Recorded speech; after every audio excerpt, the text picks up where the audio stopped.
This is NamJunePaik, considered to be the father of digital and video art through his use of technology as media. He used media such as TVs, radios, and other technological devices.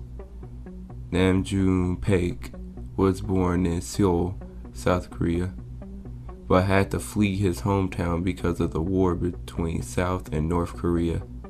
Paik became a musician in Tokyo and studied art in Germany.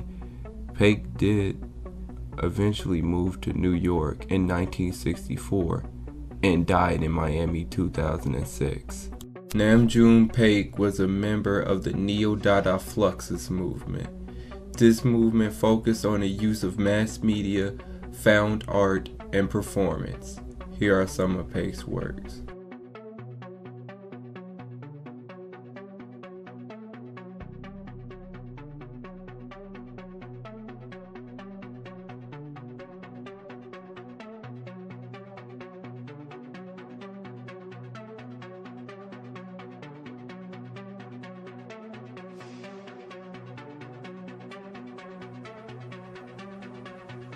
Electronic Superhighway was made in 1995 by NamJunePaik. It is an installation art, video art, and a sculpture.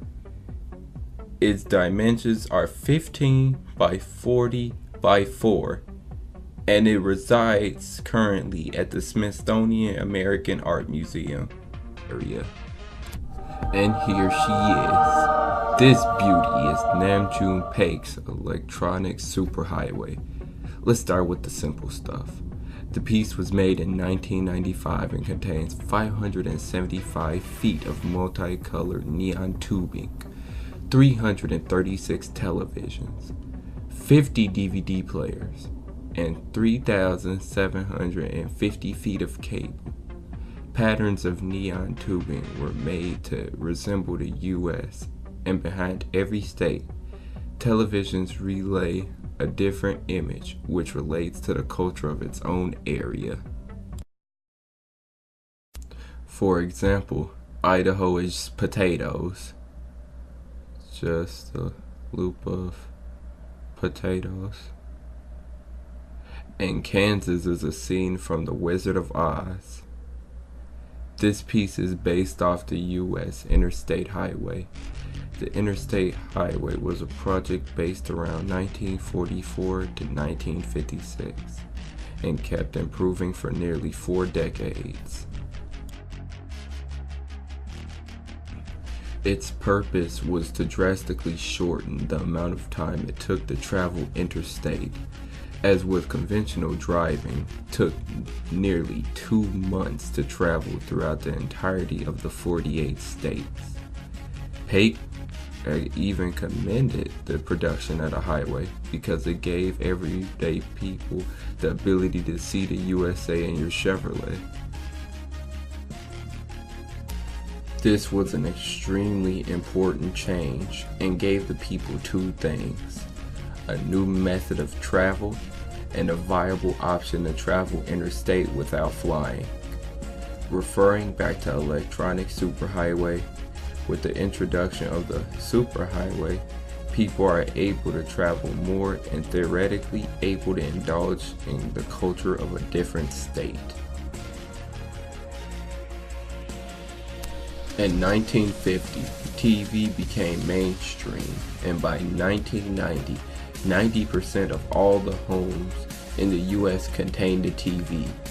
However, around 1990 to the early 2000s, U.S. residents spent an average around 7 hours in front of the television.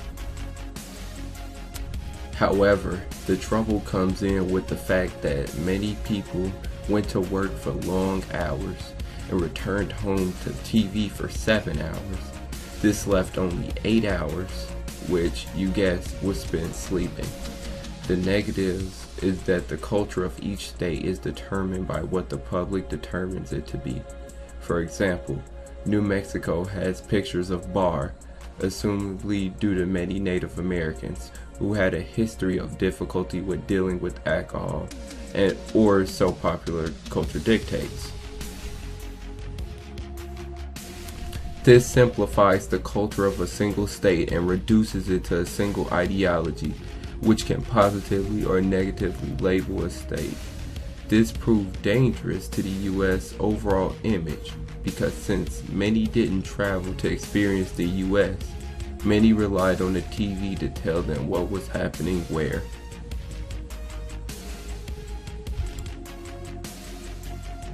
NamJunePaik was truly an inspiration due to the intricate art he created with his new art form. Here's a little more of his art that we love so much.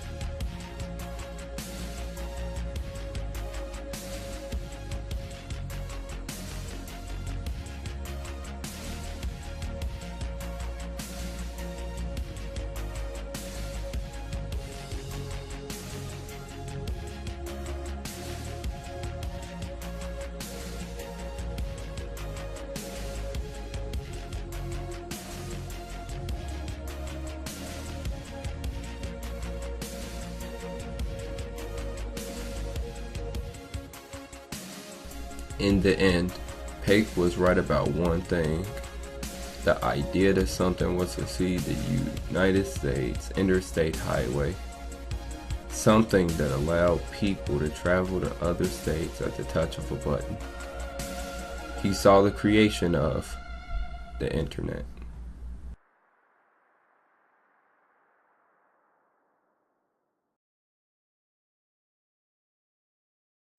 All computers are equal was a piece made by me. There are two computers, both which are very capable. They are both strong in terms of sheer performance. However, the laptop to the left is far superior than the laptop to the right in terms of power, maintenance, and build. On the other hand, the laptop to the right only beats the laptop to the left in terms of battery life. The power lifter in the picture is shown because power lifters aren't made to lift things for extended periods of time. They are meant to show incredible feats as concise as possible. Many power lifters attempt to break records for achievements such as most lifted or to showcase strength. This means the laptop has an incredibly short time in which it shows its strength. But the true power that is given by the computer during its prime is astonishing.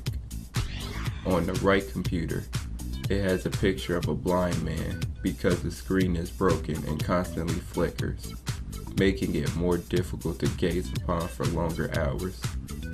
Its body is withered down and old, and in order for the laptop to work somewhat efficiently, it needs help from outside materials, such as using a non-broken screen, i.e. the dog. Although both laptops are in a completely different price range, are made with some different materials, and both have completely different target users, they are both laptops and have the potential to do the same work. Although one is better suited than another. Technology ever since high school about 4 years ago has been my life and passion. I've grown myself in tech and made experiences I never saw possible. I enjoy it so much because it's one of the things I know best. Mr. Paik was so enthralling to me because he created media. He used tech in a way no one at the time saw possible. In the field of tech, any breakthrough can have the power to build the world as we see fit, from the way we cure disease to the way we learn. And this is what I believe Paik captured best.